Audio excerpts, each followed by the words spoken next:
mofinaina isan'andro atolotry ny mpitandrina rakotina valina maoly.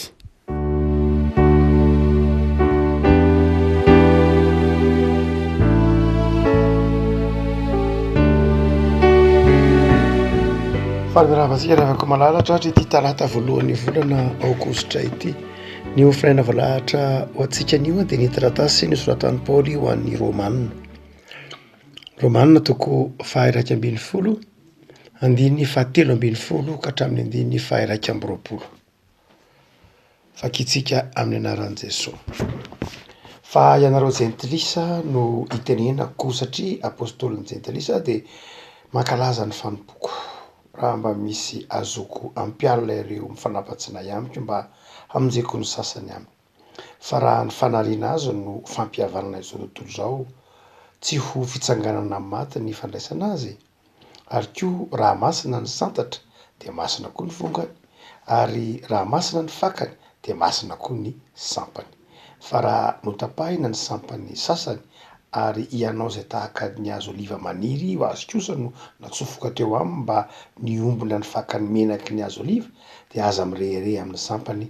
Fa raha mirehere ianao, tsy ianao no mitondra ny fakany fa ny fakany no mitondra anao. Ary ianao dia ianao hoe notapahina ny sampany sasany anaty foanahy. Marina ihany zany, ny tsy finoano no nanapahana azy, ary ny finoana kosa no itoeranao. Aza miavinavina fa matahora, fa raha hany tena sampana azy tsy navelan'Andriamanitra dia tsy avelany koa ianao. Koa indro ny famirapanan'Andriamanitra sy ny fahasaripony amin'izay lavy dia fahasaripo, fa aminao kosa dia famirapanan'Andriamanitra raha maharitra ho aminy amin'ny famirapanahiny ianao. Fa raha tsy zany dia hotapahina koa ianao, ary ireny kosa raha tsy mikikitra eo amin'ny tsy finoana dia atsofoka ihany, fa azon'Andriamanitra atsofoka indray izy. Ray masino, manamasinana ny fahamarinana, ny teninao ny fahamarinana. Amen. Ity taratasy nosoratan'i Paoly an'ny Romanina toko 2:12 ity afaka malala dia azo lazaina ho faminaniana. Faminaniana manokana mihitsy mitodika amin'ireo jiosy izay tsy kristianina sy ireo jiosy kristianina, kanefa koa mitodika amin'ireo jentilisa, zany hoe ireo tsy jiosy firazanana tonga kristianina. Faminaniana ny aminy hoe mbola ho avy ny andro zay inon'ireo jiosy ireo indray an Jesosy.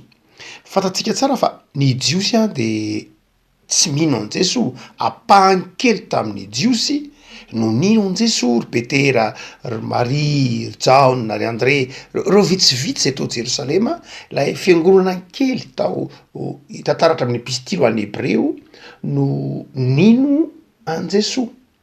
Fa ny akamaroan'ny jiosy dia tsy nino an Jesosy ho Messia, tsy nino an Jesosy ho mpamonjy, tsy nino an Jesosy zanak'Andriamanitra mandrakitiny anio.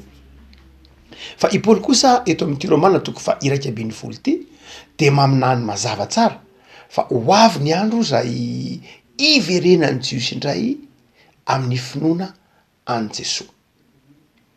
Dia mananatra ry Paoly eto, mananatra ny eglizy pagano-kretianina na ireo jentilisa tsy jiosy zany, fiaviana kanefa kristianina, niova ho kristianina, reo jentilisa ireo zany, ny koritianina, ny galatianina, ny efesianina, ny kolosianina, ny tesalonianina sy ny sisa rehetra, ary azo lazaina ao anatin'izany koa ara isika malagasy.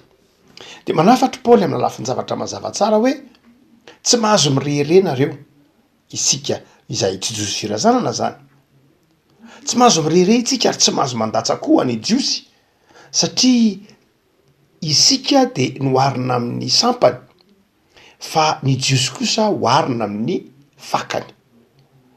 Ary hoy izy manao hoe ny tena izy ara rehefa tsy ninona rian'Andriamanitra maika fa isika izay ataontsika hoe sampana zay natsofoka teo ambonin'lay ilay zanako ilay oliva tena izy. Mameantsika fanazavana na fotom-pampianarana roa mazava tsara ity taratasy nosoratan'i Paoly an'ny Romanina toko 2:12 ity. Voalohany dia ny hoe atraiza ny fanatanteran'Andriamanitra ny teniny tamin'ny Abrahama ny hoe sy tamin'ny Davida manao hoe tsy hanary ianao mandrakizay aho. Dia i Paoly eto no mihazona zay teny zay manao hoe na ahoana de izao ny tokony men'Andriamanitra ny Abrahama hoe tsy hanary ny taranaka Abrahama izy, ny tokony men'Andriamanitra ny Davida ny hoe tsy hanary ny taranaka Davida izy, de hitoetra mandrakizay io Paoly, hitoetra mandrakizay. Ary dia izany ditsotra masina zany koa no hoentina mampahery antsika ny hoe Andriamanitra de mahatoky. Andriamanitra de mahatoky ka tsy manary na rahoviana ny mpanompony izy. Tsy manary na rahoviana izay rehetra nofidiany Andriamanitra ary mihazona ny toko zay efa nomeny. De i Paoly zany eto manazava manao hoe tsy hanary mihitsy ny jiosy Andriamanitra fa ho avy ny andro tsy maintsy hiverinao amin'Andriamanitra ny taranaki Abrahama. Dia izany toetra an'Andriamanitra mahatoky zany ry havana no tiany Paoly ho takatritsika. Paoly amin'ny taratasy ho an'ny Timoty zanany de mitery manao hoe na de tsy mahatoky aza isika de izy Andriamanitra mahatoky fa tsy mahazo madany tenany. Ary zay faminaniana izay no aseho amin'ny Paoly amin'ny Romanina 12 manao hoe Andriamanitra rehefa tiany azy eto amin'izao tontolo zao de tiany azy hatramin'ny farany. Ary io toetra an'Andriamanitra io de tsy miankina amin'ny toetrantsika velively akory. Hoe hovan'ny toetrantsika ve Andriamanitra? Hoe satria ve tsy nino ny jiosy de ho arian'Andriamanitra? Satria ve tsy nandray an'i Jesosy ny zanak'Israely ny jiosy taranaki Abrahama de ho arian'Andriamanitra de hivadika amin'ny fanekeny amin'ny Abrahama ve Andriamanitra? Am Paoly de zao marina mandrakarivo anatin'ny Baiboly de zao tsy miova ny toko men'Andriamanitra. Amin'Andriamanitra rehefa eny de eny. Fa ny faharoa zay aseho amin'ny Paoly kosa nefa de izao zava-dehibe ny finoantsika. Zava-dehibe ny finoantsika. Tsy toy ny hoe voafetra ny finoantsika no tanana mandray lay fahasoavan'Andriamanitra. Andriamanitra tsy miova. Andriamanitra eo mandrakariva. Andriamanitra efa nanome toky fa izao move ny tanantsika mitsotra andray lay fahasoavana. Ny finoana no tanan'Andriamanitra mitsotra ny tanantsika mandray ny fahasoavan'Andriamanitra. Andriamanitra mamela heloka mandrakariva. Andriamanitra tsy miova ho maly sy anio ary mandrakizay. Isika ny miova isika rehefa tsy manatsotra ny tanan'ny finoana handray lay fahasoavana atolotr'Andriamanitra.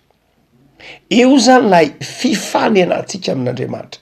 Mifanena amin'Andriamanitra isika amin'ny fotoana zay anatsorantsika ny tanantsika, zany hoe amin'ny fotoana inotsika lay famelan-keloka natolona antsika tamin'ny alalan'i Jesosy.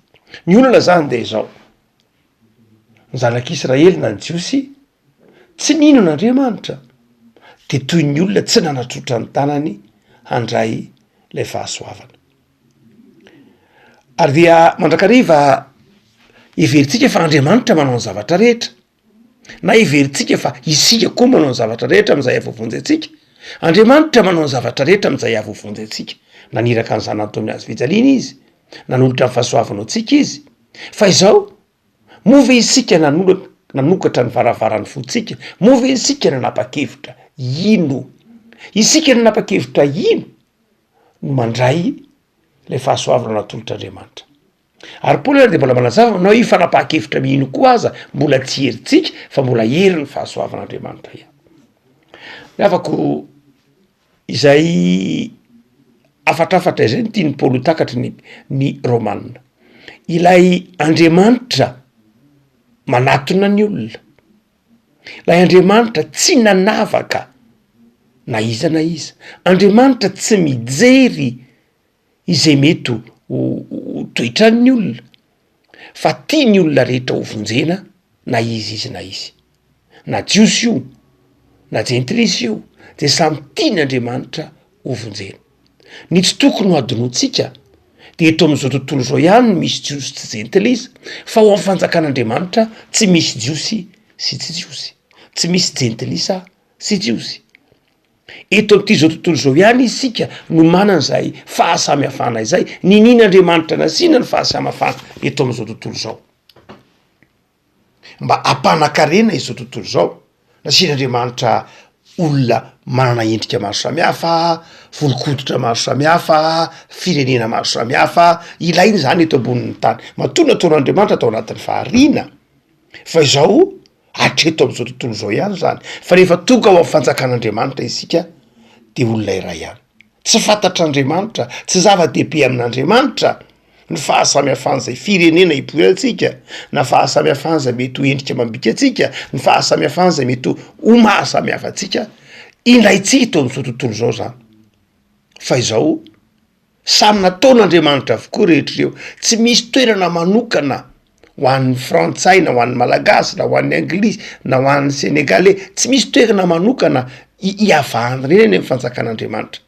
Fa ao amin'andriamanitra dia firenena iray ihany rehefa tonga ao fanjakan'andriamanitra. Fa nylaintsika kosa zay fahasamihafan'izay eto amin'izao tontolo zao, tahaka ny fahasamihafan'ny ravin-kazo rehetra ao amin'ny hazo anankiray. Raha mahita hazo lehibe anankiray ianao, toa ve rotra na manga na goavy, rehefa maniry iny de zao afaka mijery amin'ny microscope ianao fa tsy misy ravin-kazo mitovy anankiroa, samy manana ny mampiavaka azy. Raha jeren'ny maso de zao samy ravina goavy na samy ravina rotra na samy ravina manga, fa rehefa jerenao amin'ny microscope de samy hafa izy ireo, misy mahasamy hafa azy tahaka ny olombelona ihany. Raha jerena de zao mety mitovy ny olombelona, fa rehefa jerenao ny tsipriany de zao tena samy hafa izy. Ninin'andriamanitra natao zany fahasamihafana zany mba hampanakarena ny fiainana eto amin'izao tontolo zao.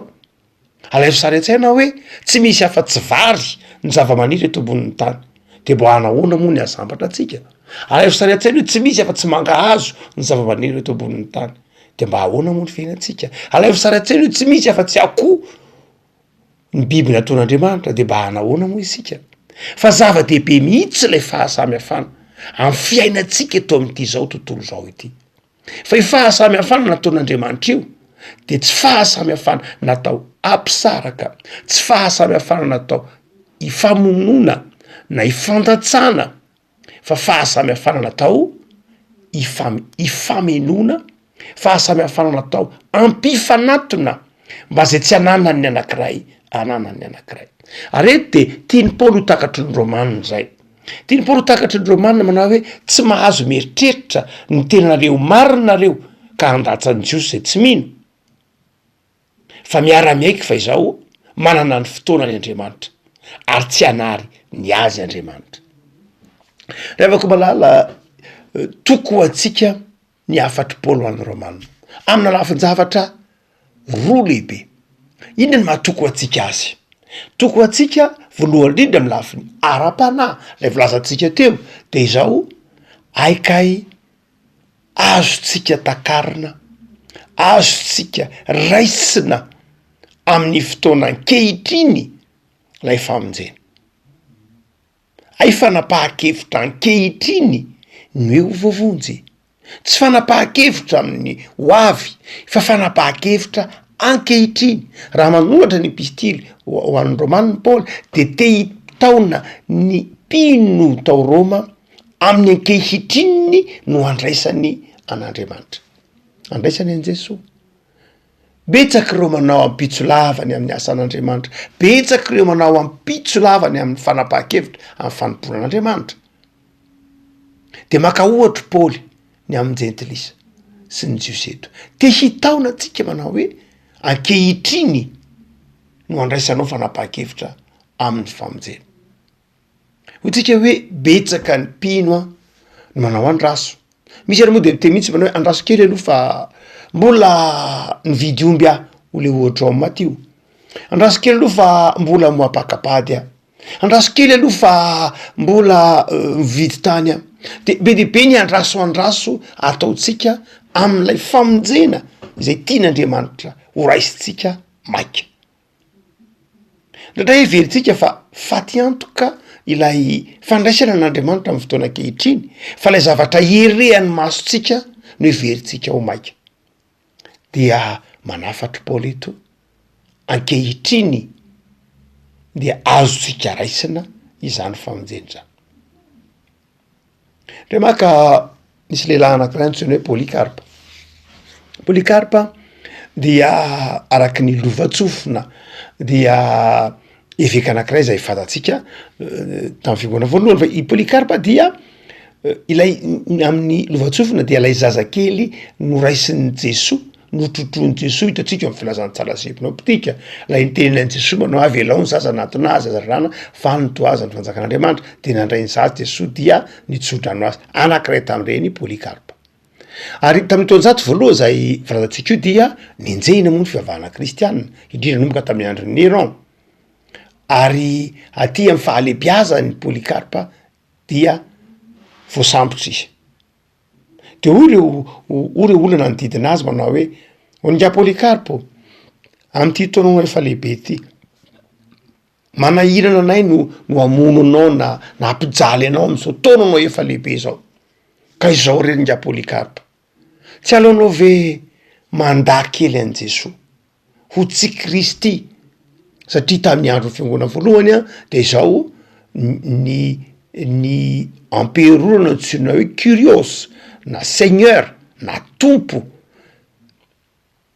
ny amperorana sady tompo no Andriamanitra tsy hoe kisendrasendra koa le fanekempinoana nataon'ny Tomasy manao hoe tompoko sy Andriamanitra satria ny fiangonana voalohany de noterena manao hoe ny tomponareo de tsy Jesoa fa Kaisara ary Andriamanitra reo koa Kaisara tsy nampaninina ny Romanina zany tsy nampaninina ny Romanina Gentilisy zany hoe manan'Andriamanitra be dia be de afaka miteny izy hoe Kaisara Romanina fa ny Andriamanitra hafa koa Andriamanitra hafa tsy mampaninina ny Romanina Gentilisy ny teny hoe manana tompo hafa izy fa ny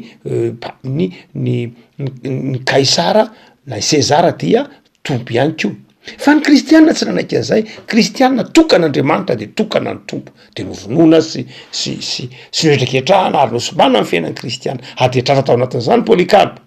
De hoe ny olona manodidina azy ka maninona nefa moa ianao raha miteny ratsy kely fotsiny tsy maninona nge zany tsy maninona nge raha miteny ratsy kely fotsiny ianao mandà an' Jesoa hoe tsy toa hoe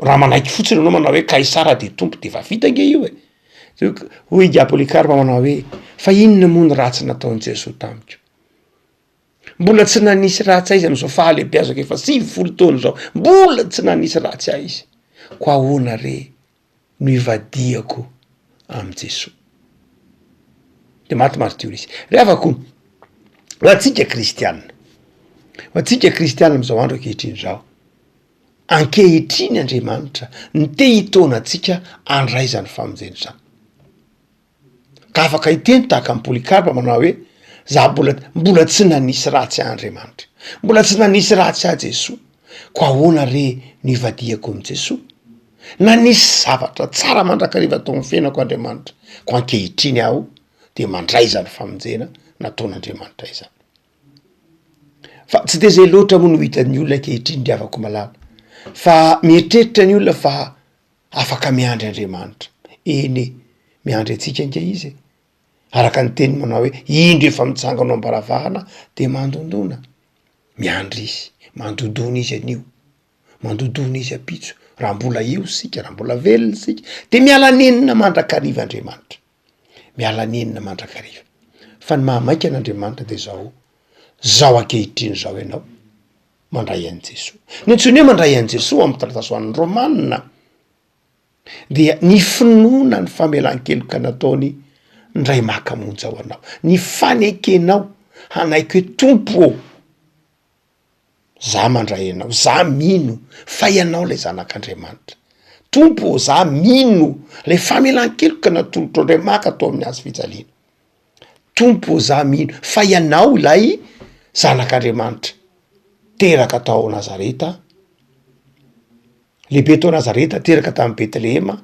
ianao lay zanak'Andriamanitra maty tao amin'ny azy fijaliana nisy olo rehavako malala itsika manao hoe evim-panaro lehibe zay tiam Paoly ho takatritsika amin'ny Romanina de ny faneketsika ankehitriny ny famonjena nataon'Andriamanitra tamin'ny alalan'i Jesosy. Fa ny hevim-panahy faharoa izay tiany Paoly takatritsika ny Romanina toko faha 1 ty dia ny azonantsika rehefa avy eo zany famonjena zany amin'ny fanetretena sy amin'ny fahatokiana. Zay le finoana. Ny teny hoe mino amin'ny teny grika izay fideizy zay midika hoe nazahoana ny teny frantsay fidélité, hoe milaza toetra mahatoky. Ny hoe mino de zao tsy hoe milaza fanekena ny zavatra tsy azo tsapahitanana ho misy ihany, fanehoana ny zavatra zay iainanao efa misy inonao toy ny efa misy, tsy zay ihany fa tena fiazonanao ho mahatoky amin'ilay zavatra inonao. Ary dia ny toetra faharoa zay tiany Paoly takatrao de zao ny hoe manaiky isika nandray le famonjena. Efa nataotsika izany, nanao fanekena tamin'ny batisa tsika, nanao fanekena tamin'ny lampanompon'Andriamanitra isika. Fa ny faharoa de zao ilay toetra mahatoky, ilay fidélité hoy ny teny frantsay, ilay toetra mahatoky ao anatin'ny kristianina ve zany, ao anatin'ilay fanetretenan'ny kristianina ve zany hoe mahatoky an'Andriamanitra, tsy miovana ao anatin'ny morana ao anatin'ny sarotra. Ny ataontsika hoe fakapanary avako malala de zao fampisalasalana ny olona ny momba an'Andriamanitra. Raha ohatra ka mahatsiaro isika lay fakapanana ataon'ny devoly an' Jesoa, Matthieu toko faha 7, Luka toko faha 7, de manomboka amin'ilay teny hoe raha zanak'Andriamanitra ianao, raha zanak'Andriamanitra ianao de ataovy zao. Izay le fampisalasalana, izay le raha, lay si hoinareo amin'ny teny frantsay, izay raha zanak'Andriamanitra ianao, izay fampisalasalana izay, zay no antsoina hoe fakapana. Fampisalasalana ny amin'ny fahamarinan'ny tenin'Andriamanitra, fampisalasalana ny olona ny amin'ny fitiavan'Andriamanitra, ozongozon'lay ratsy mandrakariva ny fahatokitsika an'Andriamanitra. Enao ve de tian'Andriamanitra, enao ve de tsara, enao ve de mba masina, enao ve de mba voavonjy, enao ve de mba ho tahina, enao ve de ho sitrana, enao ve de ho voavela eloka, sy ny sisa zay ampisalasalain'lay ratsy ao anatin'ny fanahintsika, mbia ao atsaitsika ary tonga ao am-potsika. Zay fisalasalana izay. Ary rehefa mahazo toerana izay fisalasalana izay de manjary tonga ota de tafasaraka amin'Andriamanitra. Zay mahatonga amin'ny Paoly manazava tsara mihitsy amin'ny Romanina, amin'ny Korintianina manao hoe izay avy amin'ny fisalasalana de ota. Afaka malala ankehitriny Andriamanitra ao amin'ny Romanina te hitaonantsika andray le famonjena. Fa ankehitriny koa Andriamanitra te hampahery anao hiazona lay finoana izay efa nomenanao. Jaona manazava an'io ao anatin'ny boky nosoratany ao anatin'ny bokin'ny Apokalipsy manao hoe tany mafy zay anananao mba tsy hisy aka ny satroboninahitra ao. Fa iza moa ny aka lay satroboninahitra? Raha mijery le fakan'le tenanao de zao misy te handrombaka, te hanaisotra le satroboninahitra efa eo aminao. Le satroboninahitra zany de zao tsy satroboninahitra mbola voatadiavina, fa satroboninahitra efa nomanin'Andriamanitra ho anao amin'ny fotoana nanekenao an' Jesosy Tompo, amin'ny fotoana nandraisanao ny famelan-keloka de zao efa nomanin'Andriamanitra ho anao ny satroboninahitra. Misy manaisotra le satroboninahitra zay, lay ratsy, satria fantany voavovonjy ianao ary fantatra lay ratsy fa efa foy ny androny. Ny Apokalipsy moa de milaza manao hoe ny devoly sy ny miaramilany de efa foy ny androny, efa totsika hoe efa apaha-potoana sisa, ary izy efa apaha-potoana sisa ny ainany. Ny filazan'ny Apokalipsy azy de zao, ary isika re avako malala no manin'Andriamanitra ho ao am'zany fiainana mandrakizay zany de efa nomeny Jesosy, efa manomana satroboninahitra izy. De inona no adidy ary? Tany mafy zay anananao, azono mafy zay efa nanananao. Inona no anananao? Ny finoana, ny famelan-keloka. Rehavako malala am'izao andro taonjato enantsika zao de aza misalasala ny fitiavan'Andriamanitra, aza misalasalany amin'ny fitiavan'Andriamanitra anao, matokiny fitiavan'Andriamanitra, azony mafy zay efa nampianarina anao, zay efa nampiononanao, azony mafy ny fahatokiny fa Andriamanitra eo akaikinao, mamonjy ianao, tia anao. Ivavaka ary sika iavako. Sotranao zay Andriamanitra famtonanay ianao handray an'i Jesoa amin'ny fotoana ankehitriny. Sotranao zahay fampatsahivinao fa zao ankehitriny zao no tianao andraisanay ny famelan-keloka, inonay ny fitiavanao. Tsy salasalanay ny amin'ny fanadiovanao anay tamin'ny rano zanakao. Ankehitriny koa ianao, tiana avao ny fanoloran-tenanay, iazonanay izany tsy amin'ny fisalasalana. Mivavaka izay Tompo, omeo faharetana amin'ny finoana, omeo faharetana amin'ny fanarahana anao, mampisalasala anay ilay ratsy indraindray, mampisalasala anay manodidina anay indraindray. De ataovy miazo anay zany zay, ataovy mahatoky mandra-piavinao eny amin'ny rahona lanitra, hitsara izao tontolo zao. Mivavaka izay Tompo, omeo fifaliana sy fiadanam-po mandrakariva. Mivavaka izay Tompo, ataovy mahatoky anao fa ny Andriamanitra te ianao azonay antera, mahavonjy anay, tia anay, mamindra fo aminay. Mitoera aminay Jesoa. Amen.